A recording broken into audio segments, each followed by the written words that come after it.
आम के कया फूलला देने रही रहा है? बुध दिन कौन आम छे? आम कौन छे? कलकतिया कलकतिया आम छो।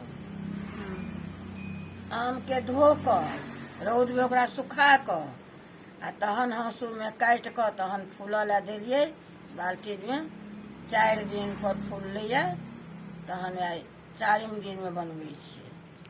अच्छा, ई मसाला में की सब चीज डाले? मसाला में रैंची छै, मिरचाई छै, धनिया छै, पचफोरना छै, जमाइन, मेथी।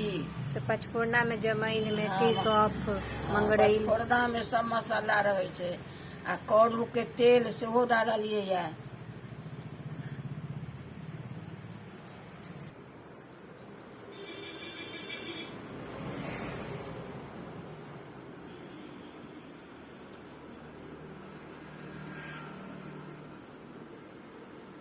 तीन सूप भ जेतो आराम से।